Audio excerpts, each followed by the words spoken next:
Hello বন্ধুরা, welcome, সুস্বাগতম আমার চ্যানেলে সবাইকে। সকলে কেমন আছো? নিশ্চয়ই ভালো আছো, আমিও ভালো আছি। তো চলে এসেছি আজকে তোমাদের একটা সুন্দর সুন্দর স্পেশাল রান্না নিয়ে, সবার পছন্দের রান্না।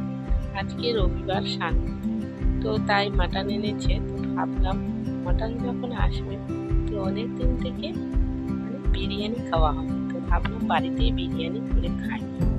কিনে খাওয়া যায় না সেরকম ভাবে, কিনে খেলে একাই খেতে হবে। বাড়িতে সবাই করে সবাই মিলেমিশে খাবো।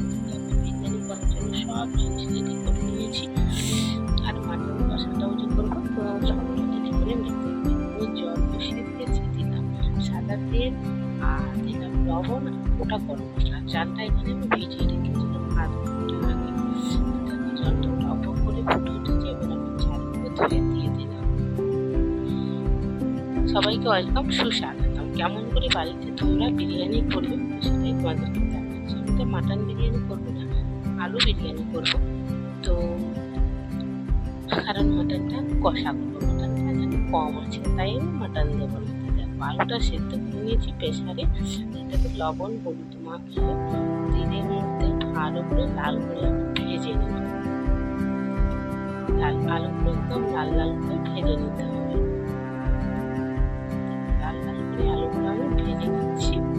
আলুটা ভাজা হয়ে গেলে আলুটাকে তুলে নেব।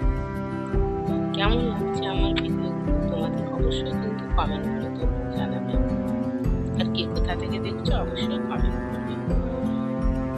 যারা বিরিয়ানি বানাতে পারো না, তো অবশ্যই আমার ভিডিওটা দেখে একবার অবশ্যই ট্রাই করবে। খুবই সহজ, কোনো এরকম ঝামেলা নেই বিরিয়ানি বানানো।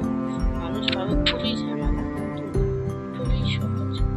আলুগুলো ভাজা হয়ে গেছে, আলুগুলো আমি তুলে নিলাম।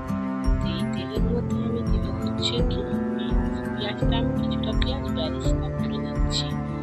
কারণ পেঁয়াজ তো দেখো তোমরা নিজেদের পরিমাণ মতো পেঁয়াজ বেরেস্তাটা না দিলেও চলবে, কিন্তু আমি সামান্য পেঁয়াজ বেরেস্তাটা দেব। দেখো আমার এখানে ভাতটাও হয়ে গেছে। ভাতটা যে হয়ে গেছে, তো ভাতটাকে এবার জল ছড়িয়ে পেঁয়াজ বেরেস্তাটা হচ্ছে। দেখো আমি একটা ঝাঁঝরের মধ্যে জলটা আমি ঝরিয়ে নিচ্ছি।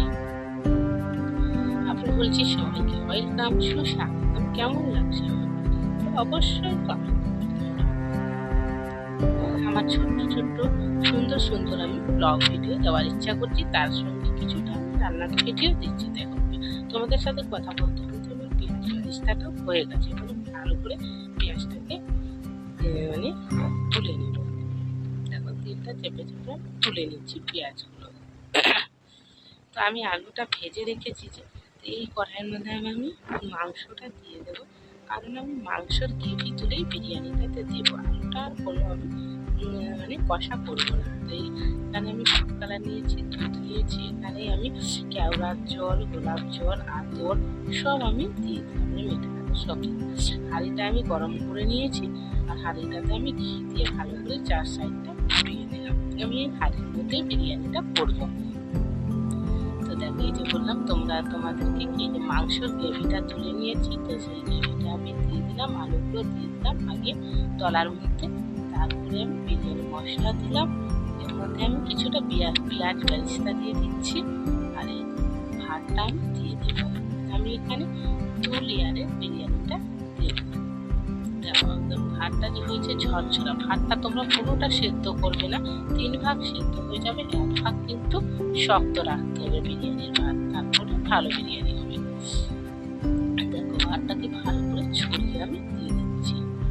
এর মধ্যে দিব হচ্ছে এই যে ফুড কালারটা, সব যে আমি কেওড়ার জল, গোলাপ জল, মিঠা তো দিয়ে রেখেছি, সেটা আমি দিয়ে দিলাম। আর আবার একটু বিরিয়ানি মশলা দিয়ে দিলাম উপর থেকে। হচ্ছে পেঁয়াজ বেরেস্তা, আর দেবো সামান্য একটু ঘি। ঘিটা একটু বেশি লাগবে, ঘি যদি একটু বেশি লাগে তো বিরিয়ানি খেতে ভালো লাগবে। তো দেখো আবার আমি বিরিয়ানি উপর থেকে আবার ভাতটা দিয়ে ভালো করে ছড়িয়ে দিলাম। এর মধ্যে আবার পেঁয়াজ বেরেস্তা দিয়ে দিলাম, খুবই সহজ করা। পেঁয়াজ বেরেস্তা দিয়ে আবার সামান্য একটু বিরিয়ানির মশলা দিয়ে দেবো, অল্প একটু বিরিয়ানির মশলা দিয়ে দিলাম। এর মধ্যে হচ্ছে সামান্য একটু আবার ঘি দেওয়ার পর এক চিমটা আমি লবণ দেবো। কারণ বেশি দেবো না, সামান্য একটু লবণ দিয়ে দেবো থেকে। আর আমি এবার কিছু ধনে পাতা কুচি, কিছুটা ধনে পাতা কুচি দিয়ে দেবো, আর কিছুটা দিয়ে হচ্ছে গোটা লঙ্কা। ঝালটা বেশি করে দিতে হবে, সামান্য বাচ্চারা খাওয়াতে থাকে।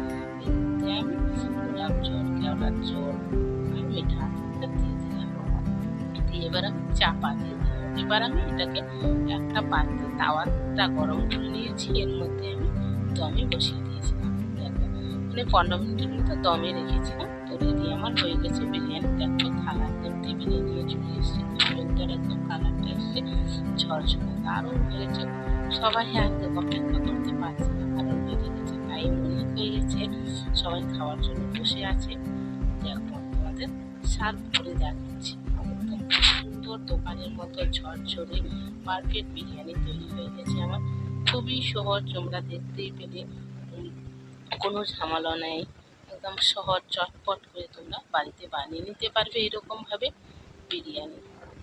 মাটন না থাকলেও তো কী হলো, চিকেন না থাকলেও তো কী হলো, বাড়িতেও বিরিয়ানি করা যায়। কিনা খেতে যদি ইচ্ছে চায় তো দোকানে না খেয়ে বাড়িতে অবশ্যই একবার তোমরা আমার ভিডিও ট্রাই করে নেবে। আর কোনো যদি কেউ যদি বাড়িতে চলেই আসে, কোনো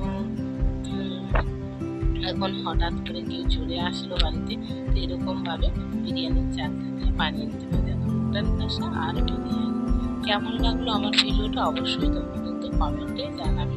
দেখো সবার খাওয়া হয়ে গেছে, লাস্টে আমিও বসে গেছি। খুব ভাব হচ্ছে বিরিয়ানিটা, একদম হাত দিয়ে ধরা যাচ্ছে না, এত গরম হচ্ছে বিরিয়ানিটা।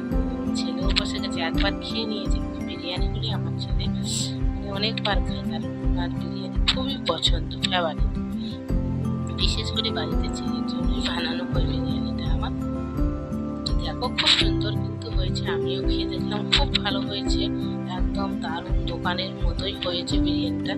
তো তোমরা একবার অবশ্যই আমার মতো করে একবার বাড়িতে ট্রাই করে দেখবে। তো আজকের মতো আসলাম, কেমন লাগলো আমার ভিডিওটা অবশ্যই কমেন্ট করে জানাবে।